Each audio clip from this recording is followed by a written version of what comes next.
The first night I danced the Firebird at American Ballet Theater, I wasn't yet a principal dancer. I was still a soloist, 12 years into the company, carrying the weight of roles I had dreamed of but not yet been given. My body was in agony. For weeks, I had ignored the deep, aching pain in my leg, convincing myself that it would somehow just go away. But this wasn't just an opportunity for me. It felt bigger than that. I was the first Black woman to perform this role in ABT's history. Dancing the Firebird for me was a chance to honor the generations of Black dancers who came before me, dancers who never made it to the stage of the Metropolitan Opera House. It was a chance to prove that future generations could stand on that stage and it could be theirs too. I wasn't going to let pain steal that. The house was sold out. The energy in the room was undeniable, but the real power was in the people who showed up. It was the most diverse audience the Met had ever seen for a ballet performance. People of every background gathered to witness a Black woman step into the title role in a space that had rarely welcomed anyone who looked like me before. They weren't just there for a show. They were there for everyone who had ever been told, you don't belong here. Everyone who had ever been knocked down or discouraged from pursuing their dream.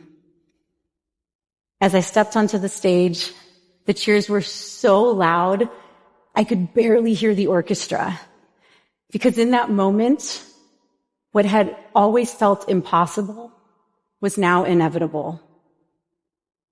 The next morning, I couldn't get out of bed. Every step sent lightning through my leg.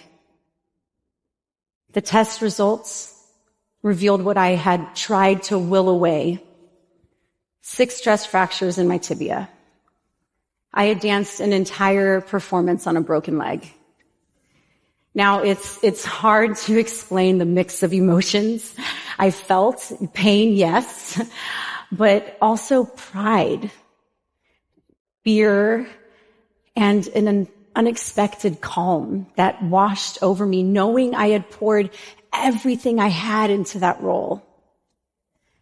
In giving it my all, I recognized that it was never only about me. And in that moment, I understood something essential. Resilience isn't about being unbreakable. It isn't about pretending the pain isn't there. It's about moving through the pain with purpose, steadying yourself when the ground shifts beneath you, and holding on to calm long enough to keep going. A lesson I would need again and again. That clarity was a far cry from my childhood, where nothing felt certain. My mother raised 6 of us kids, largely on her own. And for much of my childhood, we didn't have a home. We bounced around from motels, sleeping on friends' couches, never sure if there would be food on the table, never knowing if we were going to have to change schools the next day. So as a child, I just assumed everyone had what I craved the most.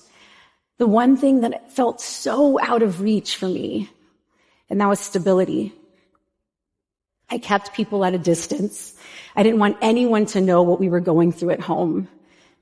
I carried this quiet shame and this loneliness. It's so heavy that I barely spoke. I mean, my nickname was Mouse. I suffered from fierce migraines that would stop me dead in my tracks. And then at 13, late by every standard, I touched a ballet bar for the first time. It wasn't in a studio. It was on a basketball court at the San Pedro Boys and Girls Club in my gym clothes and socks. But the moment my hand rested there on that bar, something shifted inside me. For the first time, my body released its tension. The music, the movement, the discipline, it all gave me consistency, a rhythm to hold on to. My migraines disappeared. My posture straightened. My confidence began to flicker awake. Ballet made me feel alive and like I had purpose. It gave me stability when nothing else around me was stable. It taught me how to quiet the storm inside me and how to channel pain into artistry. It gave me the resilience to survive and, in time, truly thrive. But ballet was not always the safe place I hoped it would be. I was the only Black woman in a company of more than 80 dancers. And for all the stability and belonging I had discovered early on in ballet, I also had to face the reality that this art form, shaped centuries ago in European courts, was not originally intended for people who looked like me. In my third year as a Corps de Ballet member, the decision was made to exclude me from a filmed production of Swan Lake because I was told my brown skin would disrupt the aesthetic. Hearing those words cut deeper than I can describe. In a single sentence, everything I loved about ballet, the beauty, the discipline, the stability it had given me was turned against me. I stood in the studio surrounded by my peers, but I felt utterly invisible. I went home devastated, questioning whether this was truly a place for me to be in this world of ballet and that I had dedicated myself to. And yet the next morning, I came back to the studio. And not because I felt strong, but because I feared if I walked away, the door might close forever, and not just for me, but for anyone who might follow. Resilience in that moment was not grand. It was quiet. It was showing up again, even when my heart was broken. More than a decade later, it was that same ballet, that damn Swan Lake, that gave me one of the most powerful moments of my career. A triumph built on the resilience I had relied on long before, back when showing up despite setbacks felt impossible. I was given the opportunity to perform the Swan Queen, the lead role in Swan Lake, one of the most iconic roles in a ballerina's repertoire. By then, I was already a public figure, but stepping into that role with a kind of pressure that was far from normal for most ballerinas. When most dancers debut a principal role, the New York Times doesn't review them before they've even stepped on stage. There aren't articles declaring that if they can't perform a sequence of 32 fouettes perfectly, they don't deserve a promotion. But that was my reality. Before I even danced a step, my worth was being debated in print.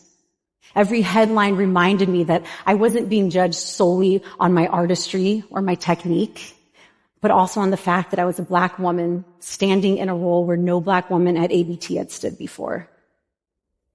And yet, in that pressure, I returned to what ballet had always been for me, a language of artistry, a way to tell stories, a place to find calm and beauty when the world could be anything but.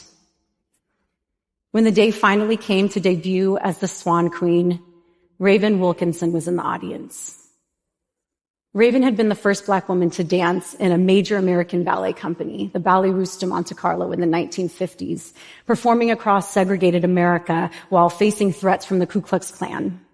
She never imagined, and she told me this several times, I never imagined I would see a Black woman in this role. And at my curtain call, she walked on stage and placed flowers in my hands. For both of us, it was a moment of transformation, a stage that had once literally shut her out. She was not allowed to dance on that stage, was now a stage that we could stand on together. Resilience had turned pain into beauty and beauty into legacy. In 2015, I was promoted to principal dancer at American Ballet Theater, the first Black woman in the company's then 75-year history. But resilience doesn't end with achievement. It asks, what now? For me, it meant expanding the stage beyond the opera house, As you can see, I'm here dancing with Prince, someone who definitely helped me to expand the audience that we were reaching through ballet. Through the Misty Copeland Foundation, bringing ballet into communities that once felt excluded. Through books, giving children stories they could see themselves through. Through film, showing movement as a universal language. Attempting to create new spaces for beauty to take root and ensuring the stage is wide enough for others to step onto has been a small way to offer others the strength and support to discover their own resilience, to build it and to store it for the moments they would need it most. So if you remember nothing else from my story, remember this. Resilience doesn't require an easy beginning or a perfect ending. It's about persistence and showing up again and again. It's the quiet decision to return to rehearsal after rejection, to rise when the world says you don't belong, to create beauty even when the ground beneath you is unsteady. That is the resilience that ballet gave me. And resilience is a skill we can all draw on, one that belongs to anyone, anywhere, whenever it is needed. Thank you.